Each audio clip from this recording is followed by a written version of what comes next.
Muy buenas noches, queridos amigos de Popular Televisión. Un programa nuevo, un nuevo miércoles que nos atrevemos a llamarles a sus casas para que con nosotros compartan esta media hora. Un nuevo programa de Vidas con Luz. En este caso tenemos invitado especial. Un invitado especial porque él es sacerdote y es actualmente presidente mundial del Instituto de Misioneros y Misioneras Identes. Luego nos explicará el carisma y toda su relación. Él es don Jesús Fernández Hernández, gaditano de San Fernando. San Fernando, de la isla que llaman ahí, Cañailla, que le llaman a los de San Fernando. Cañaillas, sí, pero de la isla. De la isla. ¿Y sacerdote desde qué año? Yo me ordené en el año 80, ¿no? En realidad mi ordenación, en fin, fue muy posterior. Yo ingresé en esta institución pues cuando tenía 22 años, ¿no? Y mi ordenación fue a los 40, ¿no? Porque al inicio no existía la vida en común, pero nosotros le pedíamos al fundador, Fernando Rielo, nos reuníamos los jóvenes diciéndole, hombre, ¿cuándo nos podemos vivir juntos, estudiar, llevar a cabo una misión, pero estando juntos? Y el fundador nos miraba, sonreía, pero nunca nos decía ni sí ni no. Hasta que un día, una vez, en Tenerife, porque la fundación empieza en el año 1959 en Tenerife, y entonces él, bueno, nos presentamos, yo no, unos cuantos, ya con maleta diciendo tenemos piso preparado, tenemos todo. Queremos vivir juntos. Él era un alto oficial de correo y allí se presentaron unos 6 misioneros, con maleta y todo. Eso se quedó así, incluso dijo, mira, no es el momento, tenéis que volver a vuestras casas y decirle a vuestros padres que no, que ha habido un error aquí. Y todos pensaban, pero ¿cómo volver a casa ahora después que nos ha costado salir? Sí, hay que volver. Y volvieron.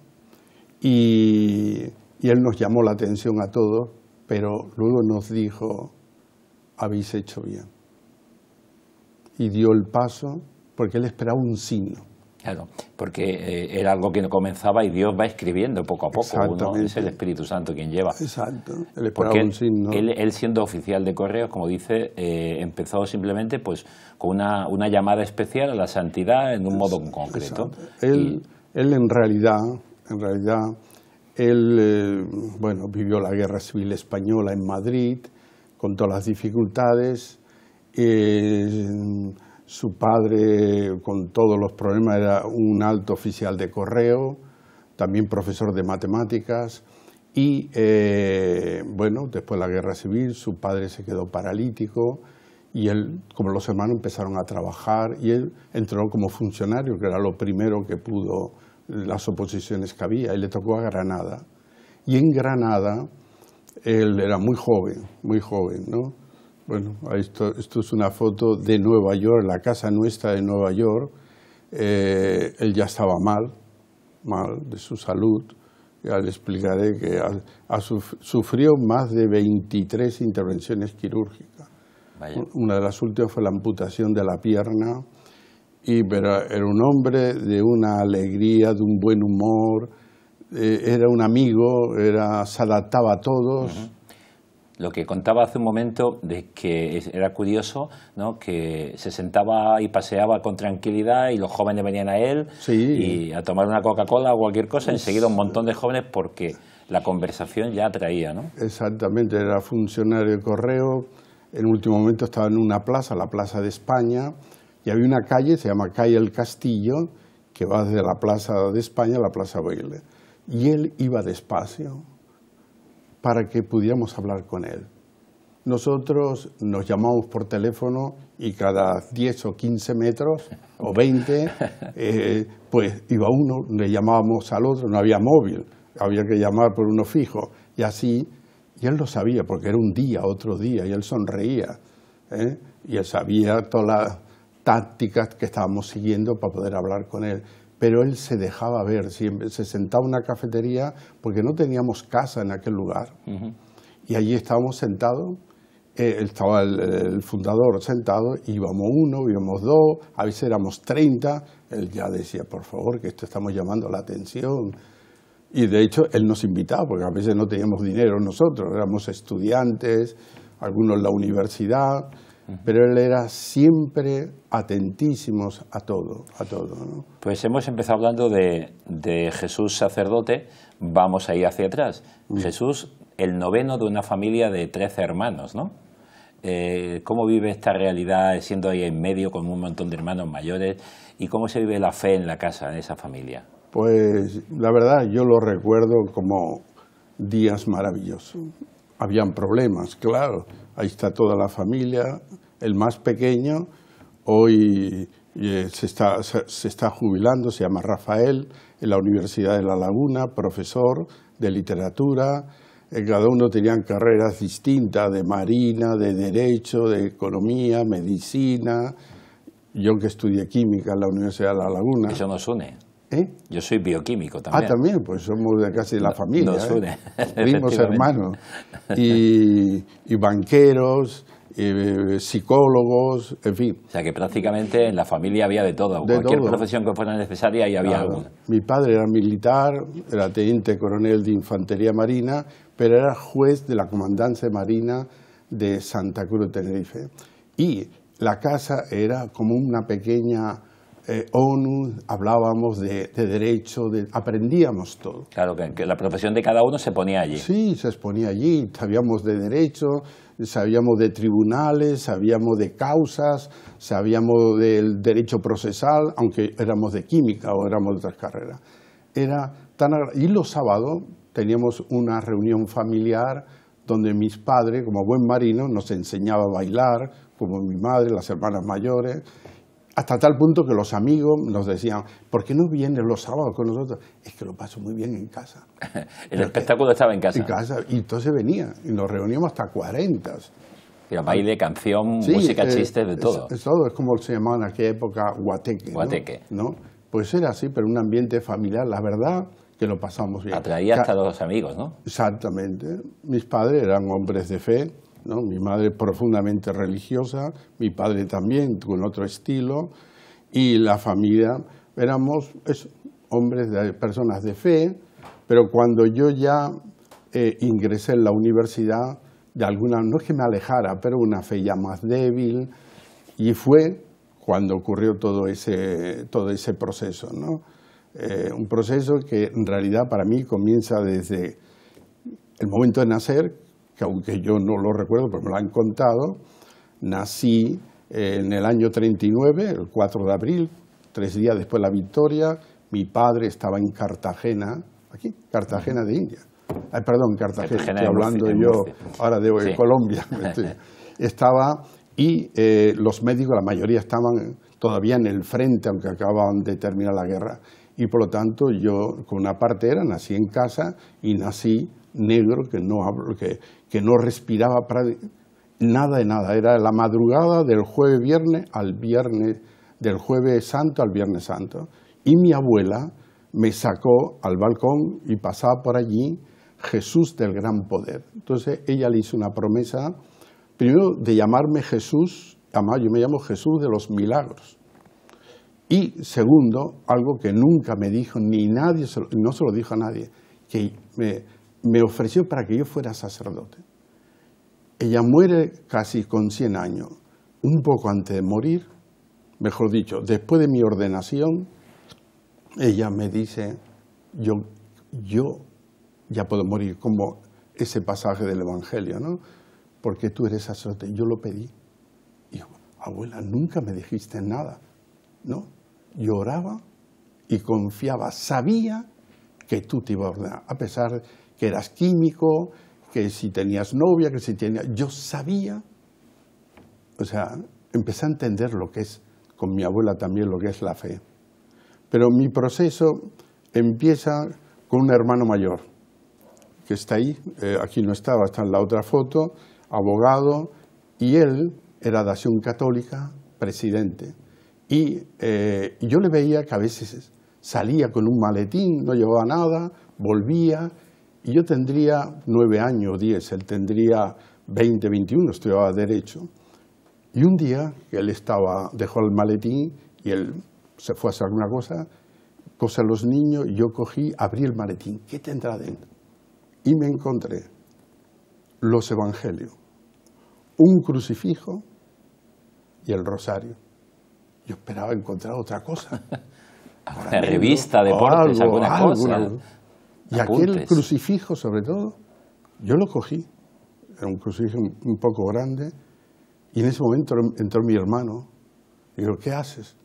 Y digo, ¿por qué llevas esto? Me dijo, tú sabes que soy el presidente de Acción Católica y yo voy confesando mi fe, confesando a Cristo por todos los pueblos de la isla. Y yo dije, háblame de este Cristo, del que tú hablas. Y se sentó, como si yo fuera un hermano mayor, llevábamos 11 años, y me habló. Aquello me dejó impreso que cuando yo conocí al fundador, antes me habían hablado unos jóvenes en la universidad, recordé aquel momento, ¿no? Aquel Cristo, aquel hermano mío, que me hablaba con una fe, y me hablaba con una pasión, con un entusiasmo, con una alegría, y yo le decía, ¿y tú por qué estás tan contento y feliz?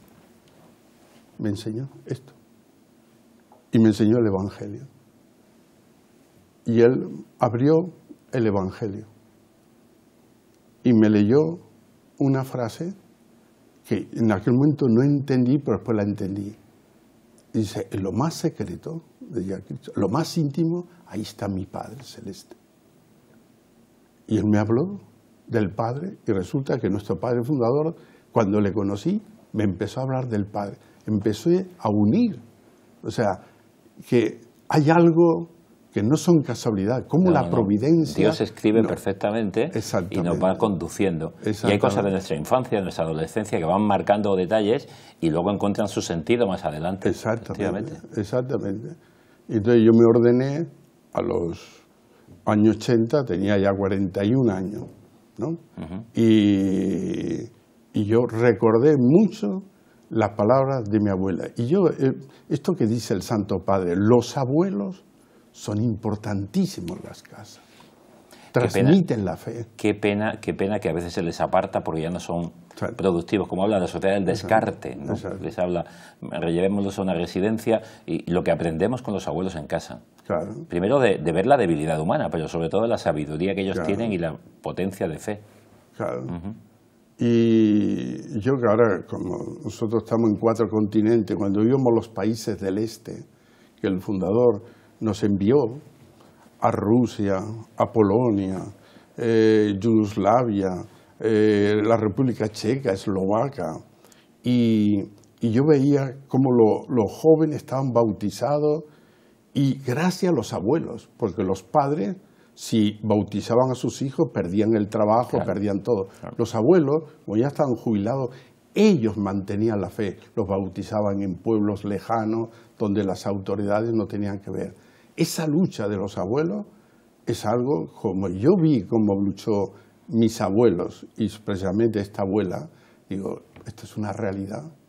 En la familia verdaderamente es una riqueza, porque en casa comíamos 15, tres hermanos, 16, mis padres 15 y mi abuela 16. Y siempre mi madre preparaba 3 o 4 servicios más, porque sabía que traíamos... Siempre alguien llegaba. Siempre había. Y cuando ingreso en la institución, donde la vida en común es muy fuerte, ¿no?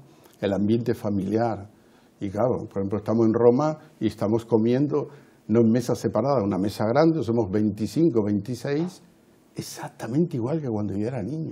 Es que no ha cambiado nada, ¿no? Nada. Yo viví ya una pequeña comunidad, la familia como una pequeña comunidad. Alguien me dice, vida común mixta. Yo viví vida común mixta con mis hermanas. En el buen sentido, claro. Claro, era vida común mixta. Era un ambiente, nos respetábamos, nos estaríamos bromas, a veces más pesada, pero eso de compartirlo todo, de heredar del hermano mayor ciertas prendas, la chaqueta, tal, de ver a tu hermano que llevaba la camisa que a ti te gustaba y se la había llevado porque a la novia le gustaba. Estas cosas es de una riqueza de compartir, bueno, nos disgustaba, pero quiero decir que la vida familiar tiene sus problemas, no cabe duda, pero cuando hay fe y confianza, se sale adelante. Es como dice, se pelean como hermanos, se quieren como hermanos. Exacto. Todos juntos, al mismo tiempo. ¿Cuál es el carisma exactamente de los identes? Pues, porque idente viene del verbo, id. Id y predicar el Evangelio, ¿no? O sea, personas que caminan identificándose con Cristo, es decir, siguiendo a Cristo, no solamente en el sentido de, bueno, pues que sienten admiración por Cristo, sino que le siguen. Y seguir a Cristo como cuando se sigue a un maestro. Cuando los primeros discípulos dicen, ¿dónde habita, dónde vives? Venid y lo veréis. Es decir, si no vivimos en vida común, es muy complicado, como dice Cristo, cuando dos o más están reunidos en mi nombre, yo estoy con vosotros. En medio, o sea, esa convivencia es fundamental. Benedicto XVI decía, la Iglesia es una gran comunidad de pequeñas comunidades. Y las parroquias es una sola comunidad de comunidades, el de liturgia, los que se encargan de los enfermos, los que se dedican a la catequesis, pero en realidad somos todos una sola comunidad. Una sola comunidad. Ojalá se viviera así cada instante. En el fondo, la masa está formada por pequeños granitos, pequeños grupos. Nos están pasando fotos y aquí hay muchísimas fotos de muchos lugares. Claro, esto por ejemplo es en San Pablo de Loreto, en el Amazonas, en Perú. Esto es un leproso, son leprosos, más de 2000 leprosos. Este es un sacerdote canadiense, no es misionero, y la que está al lado es una médico nuestro que vive, Mari Carmen Ors. Aquí tenemos otra médico muy joven, con 23 o 24 años, Pilar Vandrés, y otros amigos, ahí estoy yo también. Todos son leprosos y por primera vez nuestras hermanas y hermanos vivieron con los leprosos, porque a veces vivían en otro pueblo a 8 kilómetros, iban allí a atenderle. Ellas no, fueron allí, le atendían, se hizo un colegio y en el colegio se detectaban unas manchas características de la enfermedad blanca y evitaban que esta enfermedad produjera pues esa pérdida de miembro, pues perdían la nariz, orejas, las piernas, horrible, eran un caso tremendo, pero atendiéndoles de niño hasta tal punto que en 10 años casi erradicaron la lepra allí. Hoy es un pueblo distinto, además ese pueblo tenía un problema que era el paso para Colombia y venían los traficantes, muchas personas que se aprovechaban de los enfermos, le daban bebida a cambio de que pasaran droga y otras cosas, ¿no? Y ellas iban a las aldeas suyas de noche, cuando ellos estaban borrachos, porque tenían ataques del corazón, problemas, a atenderle, a pesar del peligro de que tenían que ir acompañados de misioneros porque se jugaban la vida. Claro, claro. Y ahora, como presidente de la institución y también de la Fundación Fernando Riego, sí, ¿no? Bueno, pues países, casi todo el mundo visitado, ¿no? Bueno, yo no sé si añora la época primera cuando uno estaba más tranquilo y disfrutaba, o ahora cuando tiene que viajar. Pues yo creo todo que tiene su... disfrutamos. Muchas veces, a veces los médicos nos dicen, eso es Tailandia, ¿no? Este es el hermano que está a la izquierda, es canario, se llama Eduardo, murió allí en Tailandia, un ataque del corazón. Y todos estos son jóvenes tailandeses, algunos ya son misioneros sacerdotes de los que están ahí. Tanon Sa, Tina Kong, en fin, hay varios ahí.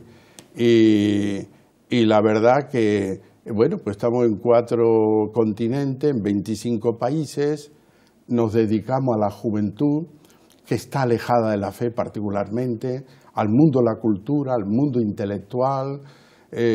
A veces pues nos llaman pues, para enfermos del SIDA, lo atendemos en África, o cualquier otra necesidad que tenga la Iglesia o la sociedad. El fundador tenía un carisma que era abierto. Si os piden una necesidad y podéis, por favor, hacerla. Claro. Identificarse con Jesucristo, que estaba con cualquier persona, y ahí está, identificado con el Maestro. y donde nos necesiten y nos pidan. Claro, él nos dio 3 grandes columnas acá del Evangelio: la oración continua. ¿Por qué oración continua? Porque la oración es amor. Y como Cristo, orar continuamente, o amar continuamente. Una madre eso lo entiende perfectamente. Voy a decir, algunos pensadores pues le podrá costar, pero a las mamás y los papás, ¿cómo le vamos a decir a una mamá?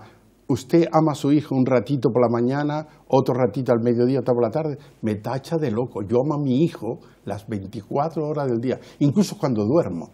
Claro, por eso la oración es amor.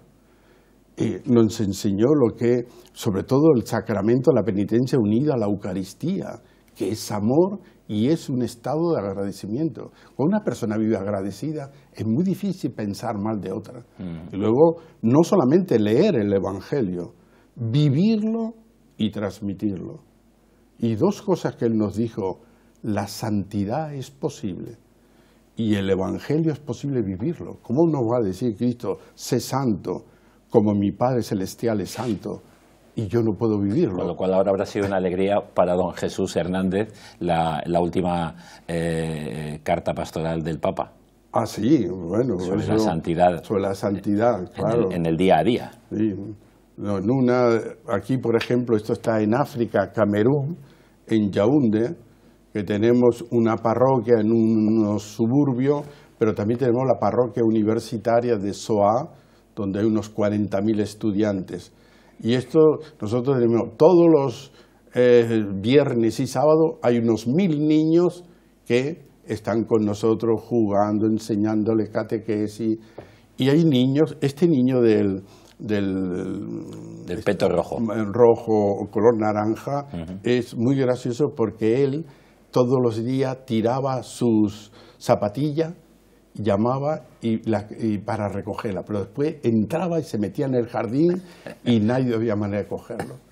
Había frutas, se comían los plátanos, pero los niños realmente era la auténtica alegría, ¿no? Hay una anécdota a los 13 años, en un concurso de radio, ¿de cómo era? Era radio, era en Santa Cruz de Tenerife. A mí me gustaba mucho la historia y era un programa dedicado a historia. Yo estaba en tercero de bachillerato antiguo y los amigos me animaron, vamos, tal. Entonces, un concurso que empezaba era doble o nada, o lo perdía. Y empezaba en aquella época 10 pesetas. Pero hay que pensar que el cine nos costaba 1 peseta, comer caramelo, polo, otra peseta, 10 pesetas era mucho. Bueno, yo he ido al cine con 3,50. Exacto. O sea que tampoco... Pues, y entonces, claro, la primera pregunta, perfecta, la segunda eran 20, 40, cuando llegué a 80, ya el locutor me decía, bueno, pero usted no se da cuenta que lo puede perder, 80 pesetas. Usted sabe que los auxiliares de banca ganan tanto, para que me... Y los amigos me decían, adelante, por detrás de una vitrina, tal. Y animando. Confiaban. Sí. Hasta llegué a 160. Entonces el locutor ya me dijo, bueno, nunca hemos llegado a esto. En fin, yo creo que esto es lo máximo que se puede conseguir aquí. Tal, yo le aconsejo de todo corazón, a pesar que sus amigos, que se vayan, porque esto es una fortuna, que no sé qué. Bueno, ya al final, porque me dijo al oído, es que no tenemos más dinero. No había más dinero en el programa. Porque era un programa para niños, no era. Bueno, hice una fiesta, invité a los del curso, a mi familia, caramelos, cine, pasteles, y para libros, que fue una fiesta. Fantástico. Hay una foto por ahí que queríamos casi para terminar, porque hace muy poco tiempo ha tenido una audiencia particular con el Santo Padre, con el Papa Francisco. Con los 2 superiores generales y conmigo y con el Santo Padre, eran 22 minutos intensísimos. Le hablamos de la oración continua, le hablamos de nuestro Padre Celeste, que se habla poco en la Iglesia, cuando Cristo constantemente el Evangelio está dirigiéndose al Padre. Dios Padre. Y cuando dice, enséñanos a orar, dice, Padre nuestro. y le hablamos de nuestra espiritualidad, de nuestro carisma, de vivir la santidad a través de este examen que llevamos a cabo, que llamamos ascético y místico, pero es un examen sobre el amor, sobre el Evangelio. Es decir, ¿cómo vivo yo el amor? ¿Y cómo recibo el amor de Dios en mí? Bueno, yo le estaba explicando ahí todo esto, le explicábamos que estábamos en China, le explicábamos que íbamos a tener un gran encuentro universitario en Pekín. ¿Pero cómo lo han conseguido? Pues mira, a través de una asociación paralela, paraestatal, cuyo presidente era hijo de un mariscal de Mao Zedong, poeta. Hay que ser astutos. Sí, astutos. Los astutos, ¿no? Y nos dijo, ¿qué pillos sois? ¿Qué pillos? ¿Cómo habéis entrado allí? Y digo, pues mire, solamente nos dijeron las autoridades, hablar siempre en las universidades que os veamos todos, no por los pueblos. Y vamos a la universidad, no vamos por los pueblos. Y a profesores y alumnos, allí nos dirigimos nosotros. Pero usted es también doctor honoris causa por una universidad china. Pues sí. En Ecuador, una universidad en Ecuador y una en China. Sí, exacto. Bueno, en realidad no me tocaba a mí, era nuestro padre fundador, pero él no quería, tal. Y entonces la segunda universidad de Pekín me nombraron profesor honoris causa, ¿no? Junto con otros profesores de otros países. Y en el Ecuador, pues también la Universidad de Loja, católica, también ese doctorado. Y hay una cosa con esta foto aquí en Ecuador, ¿no? Preciosa. Hay como decía antes, la cultura, el mundo de la universidad, el mundo de la ciencia, de la cultura, y por eso los misioneros videntes tienen una serie de premios anuales, ¿no? Anuales, anuales. Uno es de metafísica, sí. Otro es de música. Bueno, de metafísica. Poesía. No, metafísica es un congreso que celebramos cada 3 años. Este año lo hacemos en Salamanca, la Pontificia, ya lo hemos hecho en otra ocasión. Aquí esto precisamente la Pontificia de Salamanca, con el director de este es el Premio Mundial de Poesía Mística, lo celebramos también en la Pontificia de Salamanca, ¿no? Esta es la famosa arpista española, y también están aquí pues miembros del jurado, ¿no? Esta es la capilla de la Pontificia de Salamanca. Pues tenemos el Premio Mundial de Poesía Mística, que lo celebramos todos los años, itinerante, una vez en la ONU, otra vez en la UNESCO, otra vez en Roma, otra vez en Madrid, otra vez en otros países, ¿no? Y, por ejemplo, este es el Congreso de Metafísica, la rectora, el cardenal arzobispo de Madrid, estaba yo en este momento, y en fin, quiero decir con esto, este congreso, que además vienen más de 400 profesores de metafísica de todos los continentes, y mientras la metafísica está casi en deterioro, resulta que ha habido una restauración. Nuestro padre fundador entiende la metafísica, pero en un sentido abierto, de tal manera que dialoga con la mística, con la ciencia, dialoga con la medicina, con muchos campos.